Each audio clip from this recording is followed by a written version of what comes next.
I think that we've gone step by step in terms of our engagement with all the stakeholders. We've had a very successful meeting with the leadership of the Ghana Police Service at the request of the IGP. In that meeting, we brought up a lot of discussion points, finally finishing with about 33 action points to work on, a number of them for the police service and a number of them for the clubs and the football association.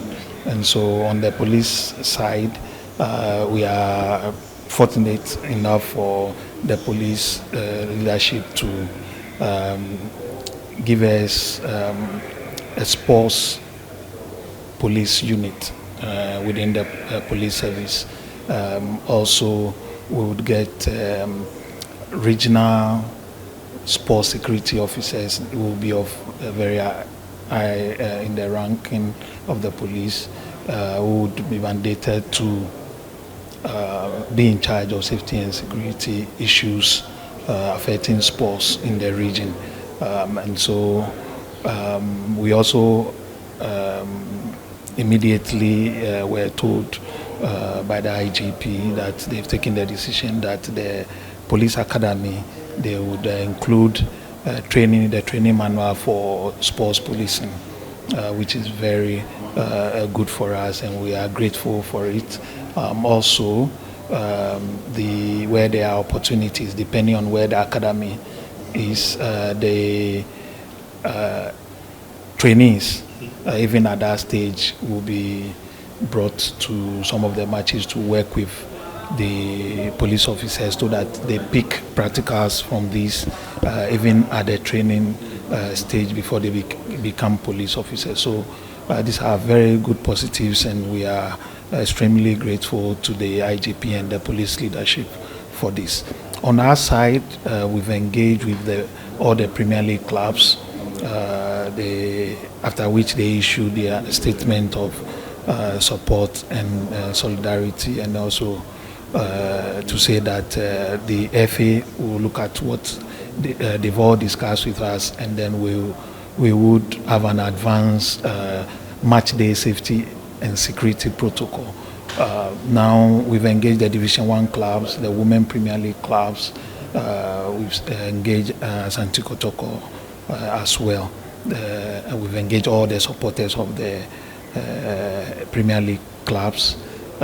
So following this, we approved the enhanced match day safety and security protocol. These protocols work in addition, so they are supplementary to all the regulations we have already. We have the club licensing regulation, we have the stadium regulations, we have the competition regulation, that is to say the Premier League regulation, the Division 1 League regulation, the Women's Premier League regulations, and then the disciplinary code, the code of ethics, and indeed the book of sanctions as well.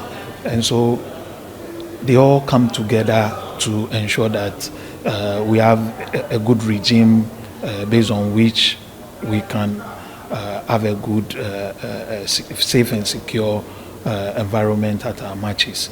But that's just the first step.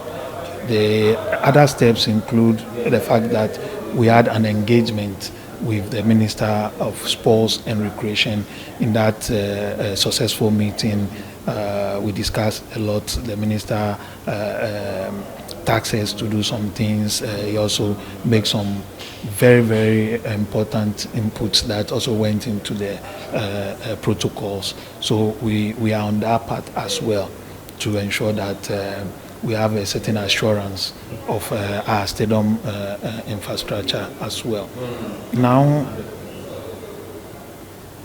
after bringing out the protocols, there will be a number of trainings. So on Tuesday, the match commissioners will be here to do a training on the protocols that we've had. You know, they have their work, but these new elements coming in, they need to sort of upgrade the knowledge and the work that they will do on the day of the match.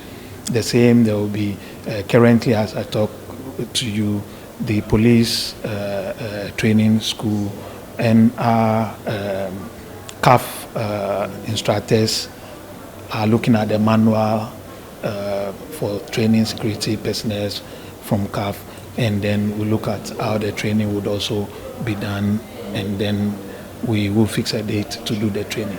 The clubs themselves too have the document, they are studying it. There are key people who have certain functions. Key among them is the club safety and security officer. Yeah, they've been trained already. Some of them have left their post, so they need to give us a new person to be trained. And then together they will have a refreshment training on the safety and security protocols. All other stakeholders will be trained on the protocols, and then we get back to playing our football. But the key thing, I said, doing the protocol is the first step. Training, enforcement, application of the sanction and everything are all steps in the process. Key among them is also human behavior. Indeed, if I go to the park and you go to the park and we follow the rules and we are each brother's keeper and we are friendly with each other as football demands, because football is supposed to bring us together. Today you will win, tomorrow somebody else will win.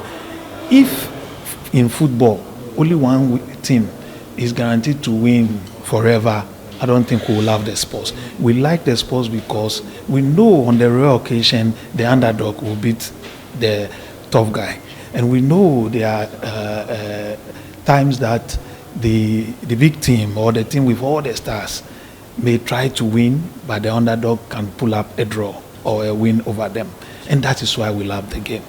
But the game is supposed to bring us together, because you will win today, another will win tomorrow. There were times that, let me just use our local examples, across Suffolk, there were periods they went on a row and winning the league. There were periods that Asante Kotoko went on the row, Ash Gold, the other clubs to come in and win and then break their dominance. And that is why we love the game. So it's not a game for one team. It's a game that on the day you are not guaranteed the results, and you know that the team on the day is 11-11, and that's what excites us. But as stakeholders go to the match, we must ensure that we all go and watch the match successfully. We go back to our families. And that's why in the protocol, we've now demanding that there will be segregation. So the away team, when they are coming, there will be away stand. And all the teams have been asked to demarcate and send us that stand and the gate leading to that stand. So the away team can be ushered by the security to that stand. They are well protected. They are back on to their vehicles, and then they go home safely. It is even the duty of the home team to ensure, and their home supporters to ensure that their colleagues from the away side have gotten home safely, and then they all thank God for travel mercies and everything. Because tomorrow you would also be on the road and become an away team, and you would expect that the home team will welcome you. You be at your place peacefully. You watch the game, and then you get back home safely. And so there are a lot of protocols there. I'm sure you've seen some. We will take people through it. There will be a lot of education on it, so that together we can. It's continuous improvement. We can make progress in our game. Our game employs a lot of young persons of this country, and so it is our duty to ensure that we safeguard it and make sure that it continues to provide the environment of opportunity for the youth of this country. And so I urge every one of us to work together and ensure that our games are safe and secure.